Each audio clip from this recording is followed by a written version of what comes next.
Saya sengaja untuk mendengarkan Godari dan yang lainnya ya. Karena saya mau berdiskusi, tidak ingin debat kusir ya. Begini, kalau ditanyakan kepada saya apakah permohonan maaf ini penting atau enggak, dari hati atau basa-basi, saya nganggap nggak penting apakah basa-basi atau... Refli Harun ini sangat kebangetan sekali. Masa Pak Jokowi bilang minta maaf, minta maaf, mengucapkan kata maaf, kata Pak Refli ini tidak penting dan ini hanya basa-basi. Namun di momen ini Pak Refli Harun ini dipermalukan oleh Mr. Q atau Qadariyah di salah satu acara. Bagaimana tidak, Pak Refli Harun ini sangat dipojokkan sekali. Seperti apa videonya? Mari kita simak bersama-sama. Jadi begini kawan-kawan semua ya, saya sengaja untuk mendengarkan Godari dan yang lainnya ya. Karena saya mau berdiskusi, tidak ingin debat kusir ya.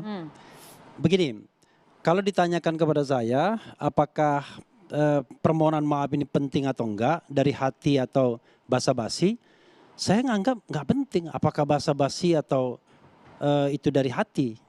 Karena bagi saya orang hukum adalah bukan soal permohonan maaf yang paling dibutuhkan, tetapi pertanggungjawaban. Nah, kalau saya orang hukum, tentu pertanggungjawaban itu pertanggungjawaban hukum. Kalau kita bicara pertanggungjawaban hukum Jokowi misalnya, maka kalau kita bicara mengenai pertanggungjawaban hukum konstitusinya, saya kira udah lewat. Jadi orang-orang yang bicara tentang impeachment dan lain sebagainya, waktunya nggak ada lagi. Tinggal 2 bulan lagi kan bagaimana mau impeachment. Tapi kalau ada pertanggungjawaban hukum lainnya, pasca dia lengser, itu mungkin saja terjadi. Karena berlaku prinsip equality before the law. Jadi kalau misalnya ya, kasus-kasus yang bisa dimintai pertanggungjawaban, ya kita lihat saja. Misalnya kasus hak asasi manusia, kasus dugaan korupsi misalnya, kasus-kasus yang terkait dengan governance misalnya. Misal ya. Contoh nyatanya apa? Contoh ya. Ya, okay. Misalnya ada ketidakpuasan terhadap KM 50 misalnya.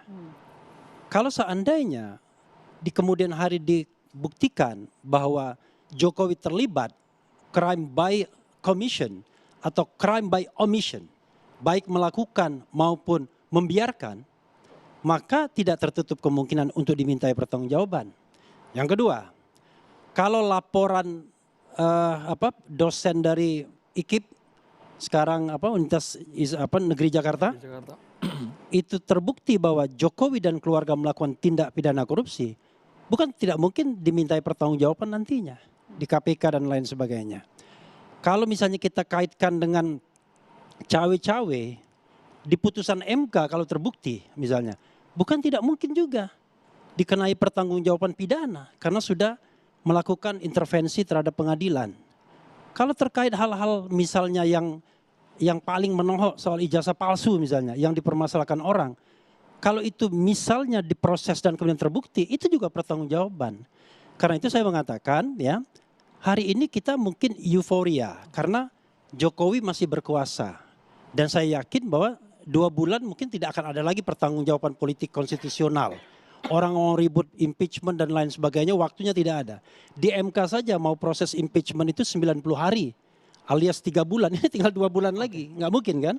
Tetapi pertanggungjawaban pasca dia tidak menjabat lagi, itu sesuatu yang mungkin saja terjadi. Dan kalau hari ini karena dia still in power, banyak orang yang kemudian memujinya, dikatakan 80% puas, tapi begitu dia tidak lagi di kekuasaan belum tentu. Konteksnya sekarang Bang, kita bicara konteksnya sekarang. Oh iya, maaf makanya saya katakan, saya nggak penting dia mau maaf dari hati nurani atau basa-basi. Bagi saya itu no issue. No issue. No issue bagi saya. Ini Pak Jokowi ketika berbicara minta maaf itu sebagai seorang manusia. Kan dia udah bilang, saya manusia ya. punya jauh dari kesempurnaan. Dan saya yang mempertanyakan bahwasanya kemudian dia sebagai presiden, ya memang dia harus mempertanggungjawabkan juga sebagai presiden. Tetapi menurut saya Pak Jokowi sedang berbicara dalam konteks dia sebagai manusia. Begini, Pak Ciko ini kan bisa sebagai kita manusia. ngebahasnya di acara yang namanya catatan demokrasi, Boy. Catatan Ini bukan demokrasi. kuliah subuh. Belum selesai, belum selesai, belum Bukan selesai. kultum ya Bang ya, bukan kultum ya. Minta maaf ya, saya lanjutkan Langsung dulu ke ya. Minta maaf inti dulu ya. poinnya. Ya. Bang Kodari langsung ke intinya Bang. Poinnya Bang. Straight to the point Bang. Kalau Jadi itu gini, permintaan maaf pribadi, Bang, jangan Bang Rey, saya belum menggunakan selesai, Bang. panggung Bang. publik. Takutnya Bentar, pas narik Bang. napas keselak gitu Bang Kodari kan. Bang Kodari lanjut Bang. Monggo Bang. Jadi gini, Poinnya kalau Bang. pertanggungjawaban sebagai seorang presiden sudah dipertanggungjawabkan, misalnya tadi Bang Ciko, ini nawacitanya nggak ada yang terlaksana. Ini nawacita kan sudah dari tahun 2014. Faktanya PDI Perjuangan dukung beliau kedua kali tahun 2014. Kemudian waktu itu ada kontestasi, kemudian terpilih. Itu adalah pertanggungjawaban. Pilpres tahun 2019 itu adalah pertanggungjawaban.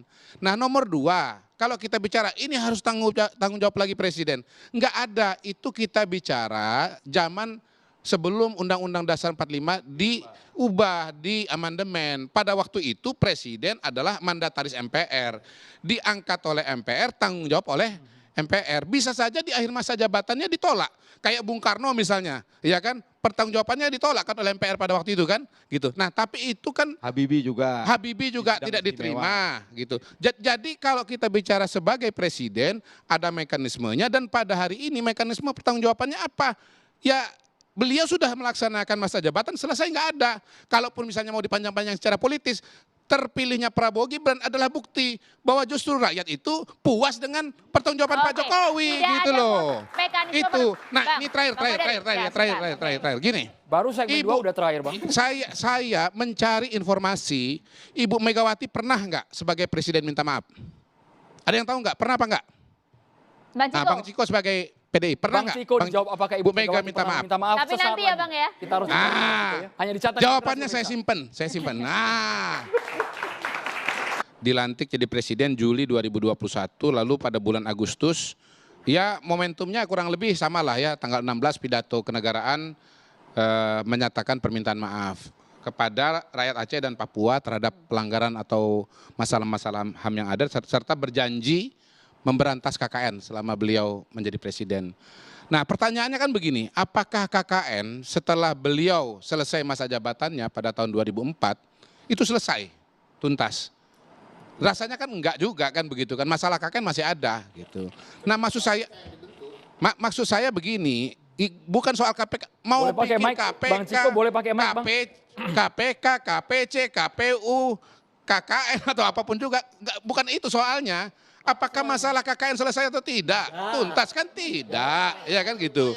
Nah itulah maksud saya. Dan kemudian yang makin parah di eranya Pak Jokowi, itu pasti itu persoalannya. berusaha sebaik-baiknya. Tapi kemudian apakah masalah itu kemudian selesai atau tidak, dan apakah misalnya memuaskan masyarakat Indonesia atau Bukan tidak? soal puas, enggak Disitulah selesai, kemudian bukan soal seorang puas. presiden itu bisa minta maaf. Walaupun pada faktanya di akhir masa jabatannya Ibu Megawati tidak minta maaf, sementara Pak Jokowi minta maaf. Masalah Gitu. itu, tapi ada niat baik untuk melakukan perbaikan dan Ya itu video dari bagaimana penjelasan Mr. Q terhadap tuduhan-tuduhan yang sudah dilakukan oleh Refli Harun, Ciko, terus Pak Rai, siapa ini? Mr. siapa? Saya rasa di momen itu, di momen Pak Jokowi sambutan lalu meminta maaf, itu saya rasa tidak perlu dipolitisasi ya. Tidak perlu dipolitisasi. Pertama, kenapa saya sebut itu tidak perlu dipolitisasi? Itu adalah momen zikir dan doa bersama di istana. Dan tidak ada hubungannya dengan hal politik. Lalu orang-orang yang membenci Pak Jokowi ini seolah-olah masih mempolitisi pernyataan dari Pak Jokowi ini. Meminta maaf ini, padahal Pak Jokowi sudah menjelaskan bahwa saya memohon maaf dari lubuk hati yang paling dalam. Sebagai manusia pasti tidak lepas dari kesalahan atau lupa. Namun orang-orang pembenci Pak Presiden masih saja kesana kemari nyinyir bahwa tidak butuh tidak butuh permintaan maaf, tapi butuh pertanggungjawaban. Nah, Mr. Q di dalam acara ini menjawab segala tuduhan-tuduhan atau pertanggungjawabkan, bahkan Prabowo dengan Mas Gibran itu adalah persoalan pertanggungjawaban kepada rakyat dari Pak Jokowi. Kenapa demikian? Kalau memang rakyat itu tidak puas dengan kinerjanya presiden, maka tentu tidak akan tidak akan memilih pasangan Prabowo Gibran. Akan memilih pasangan-pasangan yang lain yang memang pendatang baru. Ya.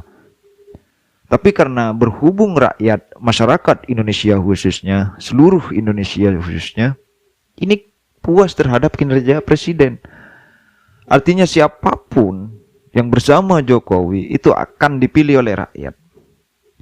Ini adalah suatu bentuk pertanggungjawaban dari Presiden Joko Widodo, karena ada pepatah begini mengatakan, pemimpin yang sukses itu akan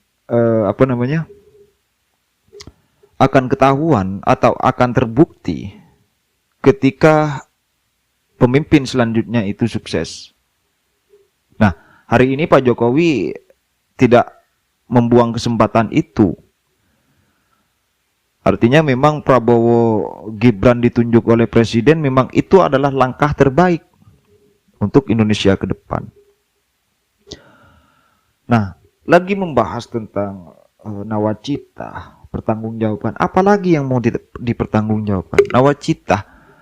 Kita ketahui dari 2014 sampai 2024, sampai 2023, PDIP, kalau saya masih ingat ya, nggak tahu kalau yang lain, PDIP ini masih bersama Presiden Joko Widodo sampai 2023, dari 2014. Kenapa dari 2014 sampai 2023 kok tidak mempertanyakan? Kalaupun Pak Jokowi salah, tegur dong pada waktu itu. Kenapa baru sekarang ketika PDIP lepas dari Presiden Joko Widodo baru menanyakan hal itu? Ini yang sebenarnya yang politis sebenarnya. Padahal dari kemarin berbicara persoalan koruptor, jangan bawa nama-nama kader. Harun Masiku sampai sekarang kan kader PDIP. Ya. Atau apalah, saya juga nggak paham ya. Bagaimana pemikiran orang ini. Pak Refli Harun ini seolah-olah sudah mengetahui keseluruhan, sudah pinter untuk mengurus masyarakat luas. Gitu. Itu mungkin dari saya, silakan untuk disimak. Jangan lupa untuk di subscribe, like, tulis komentar kalian. Assalamualaikum warahmatullahi wabarakatuh.